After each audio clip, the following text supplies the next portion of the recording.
Baiklah, kami dari kelompok 4. Di sini kami akan mempresentasikan mengenai aplikasi analisis laporan keuangan. Sebelumnya, kami akan memperkenalkan diri terlebih dahulu. Dengan saya Weni Febriani. Saya Naurelila Anugia. Saya Salsabila Ardelia Indra. Saya Erja Humaira Dina dan teman di sebelah saya. Saya Revina Zahara. Baiklah, untuk mempersingkat waktu, kami akan langsung saja masuk ke dalam presentasinya. Baiklah, di sini saya akan menyampaikan mengenai pengertian aplikasi analisis laporan keuangan. Menurut Subramayam dan White tahun 2014, menyatakan bahwa analisis laporan keuangan adalah aplikasi dari alat dan teknik analitis untuk laporan keuangan bertujuan umum dan data-data yang berkaitan untuk menghasilkan estimasi dan kesimpulan yang bermanfaat dalam analisis bisnis. Nah, dari laporan keuangan belum cukup untuk menilai atau mengevaluasi keberhasilan suatu perusahaan. Perusahaan membutuhkan suatu analisa laporan keuangan yang membantu manajer atau pemilik. Dengan adanya aplikasi analisis laporan keuangan ini, diharapkan posisi keuangan perusahaan dalam suatu periode, mengetahui keberhasilan dan kelemahan perusahaan, serta dapat mengetahui langkah-langkah perbaikan kinerja manajemen. Baiklah, di sini saya akan menjelaskan tentang langkah-langkah dalam analisis laporan keuangan. Analisis laporan keuangan dapat diringkas agar konsisten dan efisien. Terdapat generalisasi dan panduan untuk membantu kita melakukan analisis laporan keuangan. Terus, analisis laporan keuangan diarahkan untuk mencapai tujuan tertentu. Langkah pertama adalah mendefinisikan tujuan analisis secara eksplisit. Bagian penting dalam analisis adalah evaluasi atas masalah yang mengarah pada tujuan yang spesifik. Lanjut, langkah kedua adalah merumuskan pertanyaan dan kriteria yang spesifik sesuai dengan tujuan analisis. Jawaban dan pertanyaan tersebut harus relevan bagi tujuan analisis dan andal bagi pengambil keputusan. Lanjut, langkah ketiga adalah mendefinisikan alat analisis yang paling efektif dan efisien. Alat tersebut harus relevan untuk menjawab pertanyaan dan kriteria yang ditentukan, serta harus sesuai dengan keputusan yang akan diambil. Selanjutnya adalah langkah terakhir, yaitu langkah keempat adalah interpretasi bukti. Interpretasi data dan ukuran keuangan merupakan dasar bagi keputusan kita dan tindakan selanjutnya. Langkah ini penting dan sulit serta memerlukan pengaplikasian, keahlian dan pemahaman atas faktor bisnis dan bisnis. Yang ketiga adalah susunan bangunan analisis laporan keuangan.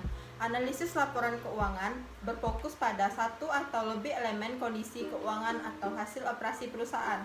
Analisis menekankan pada 6 area dengan tingkat kepentingan yang beragam. Lalu 6 area tersebut disebut susunan bangunan analisis laporan keuangan. Lalu apa saja 6 bangunan tersebut? Yang pertama, likuiditas jangka pendek. Di sini analisis menekankan pada kemampuan untuk memenuhi kewajiban jangka pendek. Lalu ada struktur modal dan solvabilitas, yaitu kemampuan untuk menghasilkan pendapatan di masa datang dan memenuhi kewajiban jangka panjang. Lalu yang ketiga ada pengembalian atas modal yang diinvestasikan, yakni kemampuan untuk menyediakan kompensasi keuangan yang memadai untuk menarik dan mempertahankan pendanaan. Yang keempat ada perputaran aset. Intensitas aset dalam menghasilkan pendapatan untuk mencapai tingkat profitabilitas yang memadai. Lalu yang kelima ada kinerja operasional dan profitabilitas, yaitu keberhasilan memaksimalkan pendapatan dan minimalkan beban aktivitas operasi dalam jangka panjang. Yang keenam ada peramalan dan penilaian, proyeksi kinerja operasi, kemampuan untuk menghasilkan arus kas yang memadai untuk mendanai kebutuhan investasi dan penilaian. Lalu penerapan susunan bangunan pada analisis laporan keuangan meliputi penentuan yang pertama tujuan analisis, yang kedua penekanan relatif di antara susunan bangunan. Pembebanan keenam susunan bangunan tersebut untuk menekankan aspek penting kondisi dan kinerja keuangan perusahaan. Namun harus diingat bahwa area-area analisis tersebut saling terkait. Selanjutnya saya akan membahas tentang pelaporan analisis laporan keuangan. Laporan analisis yang baik biasanya terdiri dari 6 bagian, yaitu yang pertama ringkasan eksekutif, yang merupakan ringkasan singkat yang berfokus pada analisis penting. Bagian ini mewakili laporan analisis. Yang kedua yaitu pendahuluan analisis, yang memuat informasi tentang latar belakang perusahaan, industrinya, dan lingkungan ekonominya.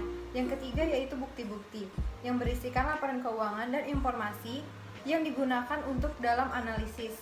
termasuk rasio, tren, statistik, dan seluruh rangkaian analitis. Yang keempat yaitu asumsi.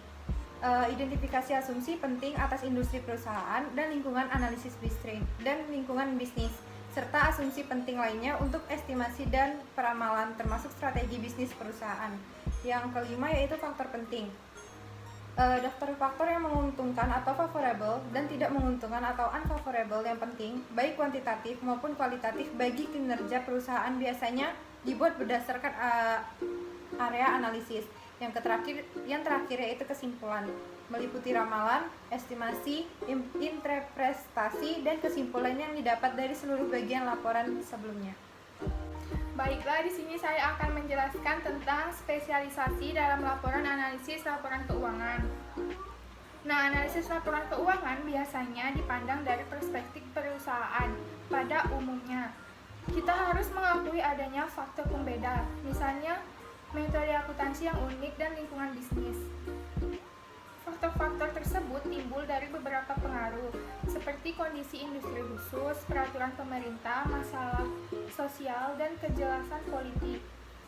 Analisis laporan keuangan bagi perusahaan tersebut memerlukan pemahaman atas kekhususan akuntansinya. Pemahaman tersebut didapat dengan mempelajari area akuntansi khusus yang relevan bagi perusahaan yang sedang dianalisis. Sebagai contoh, analisis perusahaan gas dan minyak akan menghadapi masalah khusus dalam analisis biaya eksplorasi, biaya pengembangan, dan biaya yang terkait, serta praktik amortisasi dan depresi. Terima kasih. Baiklah, itulah presentasi dari kelompok kami. Kalau ada pertanyaan nanti akan kami cantumkan setelah video ini. Kami ucapkan wassalamualaikum warahmatullahi wabarakatuh.